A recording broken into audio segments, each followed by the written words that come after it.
Hi guys, Boom here and welcome to episode number 3 in our Let's Codepen series.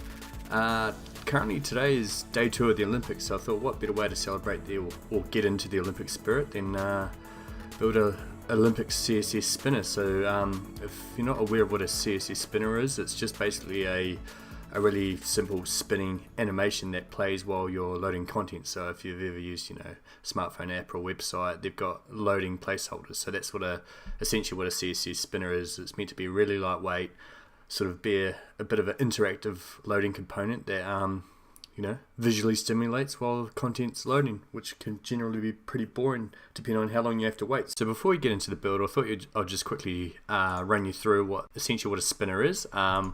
The SAS we've put together and the optional JavaScript. Now I've got some jQuery JavaScript here, which you don't actually need. It's just an option if you want to apply animation delay, which we'll see shortly. But I guess the nuts and bolts or the core to any CSS spinner is having a spinner container. And what a spinner container is if I just bring up the debugger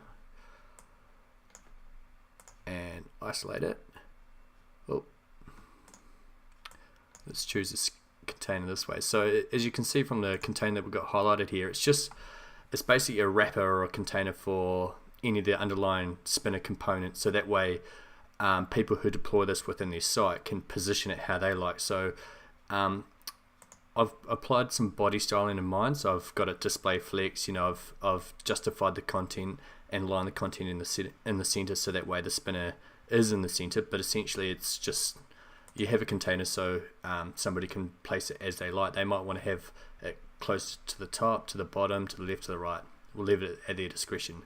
And then obviously underneath that is, what you can actually see is it's highlighted, is spinner components. So it's just 5 spinner components, and that little orange box you see is just the margin that I've had to apply to a few of them to pull them across to the left. But all it is a single component that we've applied a border radius to turn it into a circle, and applied the border to the top, with the rest of the borders being semi-transparent, given that transparent and sort of loading look.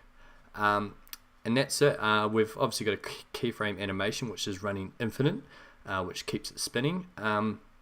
There's no animation delay. I've got some placeholders in here for animation delay. So if we look at the second child, if I uncomment this, you'll see it. Let's uncomment all of them before we get into the build.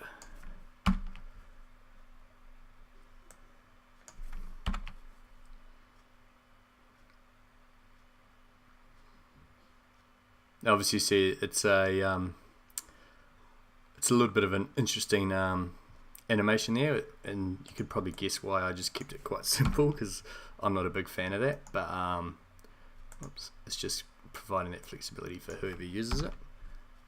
And the JavaScript component, I'll expand this a bit so you can see, it's going through the spinning container, counting the children. So we've got 5 children and it's looping through those children. So for each child, take the index values. So obviously the first child will be 0, then second child will be index value 1, 2, 3 and so on, and just apply that by 0.3, and that's the basis of the animation delay. And what this will do is then as it's looping through, it will take this, which is basically treating each child spinner component as it's looping, and applying a inline animation delay. And you can see here an inline animation delay. So that's just an alternative method for applying the animation delay. Cool, so without further ado, let's get straight into the build. So in the HTML, we'll start off with the spinner container, and within that we'll have .spinner times 5, and I'm using emit, so I just tag that out and it gives me 5 elements, and that's HTML all done. So we've got to apply some styling to the body elements. So we'll go display flex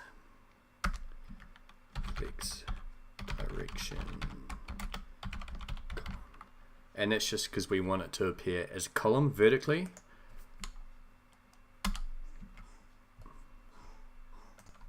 We'll just minimize the JS editor because we won't be using it for this tutorial. Let's indent that a bit better. Flex, direction column, align, oops.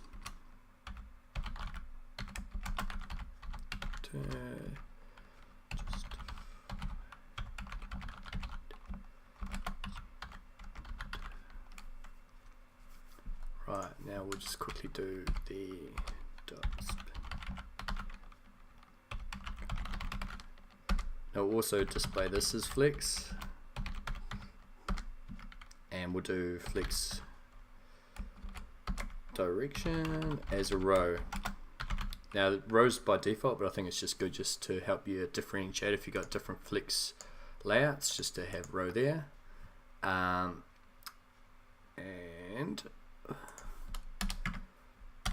as a spinner is a child of flex component, we have to define whether we want these to grow and shrink. So we don't, we want it not to grow and not to shrink. Now that's just by default design. You could easily change this.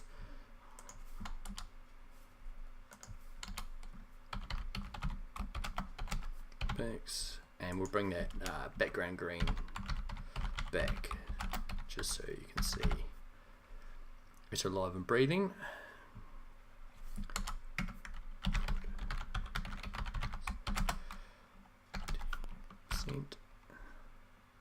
There you can see each of the rings there. Now as we want each of these spinners to stay at 80 picks, usually if you use a framework, for example Bootstrap, it defines it for you, but because we haven't, or we're not using Bootstrap, we better define it for ourselves. So what we'll do is we'll say box sizing, oops, board.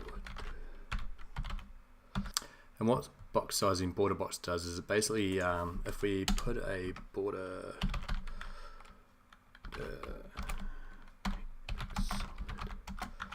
blue, it ensures that even by adding the border, we've defined a width and a height here of 80 pixels, so that's actually maintaining that 80 pixels, so it's essentially shrinking the size of the content box. So the content box is 64 pixels by 64 pixels. So if we remove this, it will keep the content area 80 pixels by 80 pixels, and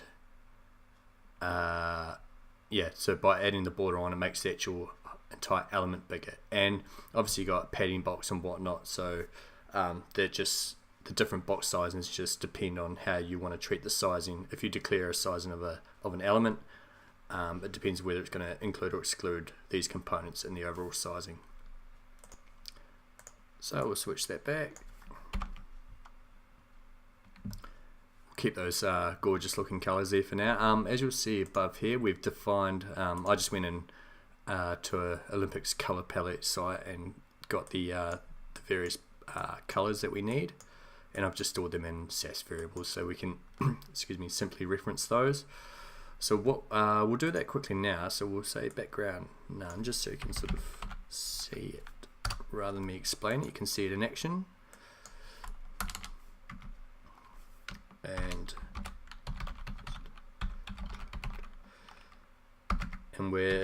because we're dealing with each of the 5 children individually, we'll use the nth child. I'll just update the border color to current color. Now that's a sort of out of the box CSS sort of function you can reference. So if you define a color within an element by defining current color, it's basically going to take that color and apply it. Where this comes in handy is if you're using nth child or different I guess state-based classes, like if you had an active or whatever, and then you change the color, by default this border color will change to that color based on whatever color you've declared elsewhere. So quite a handy wee built-in feature there. Now one little limitation of that is if I bring across the original, we do so basically to the border top we apply the full untransparentized color, but to the rest of the borders, so border right, border left, and border bottom, we apply a transparentized version of that color. Now that is we can't reference that in current color, because if we try to use that within SAS, it doesn't recognize current color as part of the transparentize sort of function. So simple little workaround, and we'll go through that in a second. So we'll just go through each of the children. First child, and essentially we're going to start with the positioning. So we'll say margin left 0,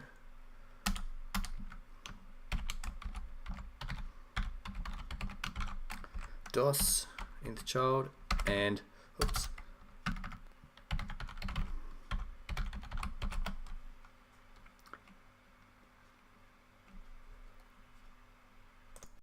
and as we want the rings here to overlap with each other to provide the overlapping effect, I suppose, what we have to do is at each spinner we have to apply a margin left of, I've just come up with a value of negative 36 pixels, which gives a pretty good overlap. Now as you can see, they're still all in line, so hopefully you can see that what we have to do is take every second child and bump it down.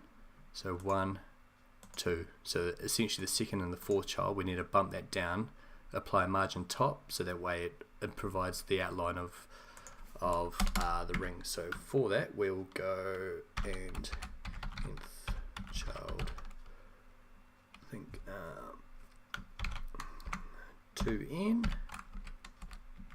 and margin top. I can't remember the margin I applied to it, so I'll just reference the master version. We've applied to 40 pixels. Whoops. So there you go. We've got our rings in place, or the outline. So you could we can make those a bit tighter if we want. So we'll go here and we'll increase that margin to 38. How does that look? Everyone happy with that? I'm pretty happy with that. We'll decrease the border size just to make them thinner looking rings, and there we go, the outline of the Olympic rings. So let's get into the color and animation. So for the colors, we're going to have to iterate over each child. Oops. Child color. Just reference the master.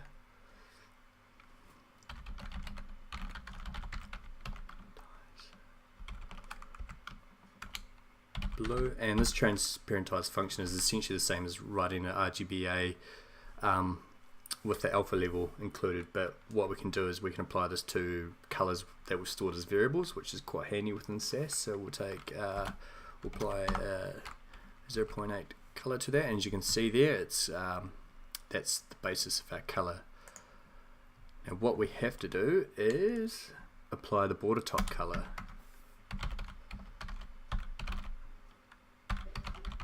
As the non-transparentized version, so we'll just say blue.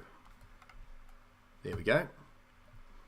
And also with the first child, we don't want any margins, so we'll say margin left 0.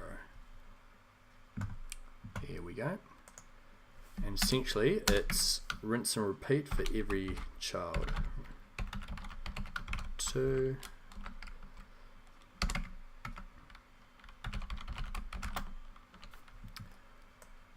Let's not type every single one, so we'll change that to yellow. Here we go,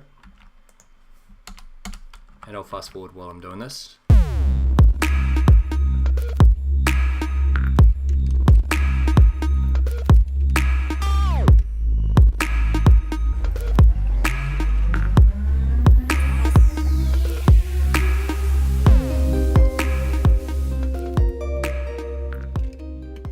Cool, so there we go guys, all the colors in place. So if we just want to apply the vanilla animation to it, what we'll do is we'll just build some keyframes out. So at keyframes, we'll just call this ring rotate, just for simple reference. So 0% transform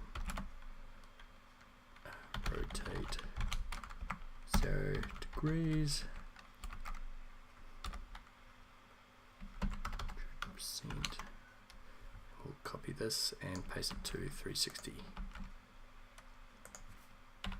Cool. So we've got the basis of our simple keyframe animation. So what we need to do is apply that to the spinner. So we'll just start typing out our animation. Name. What do I call it? I've forgotten already. Ring rotate.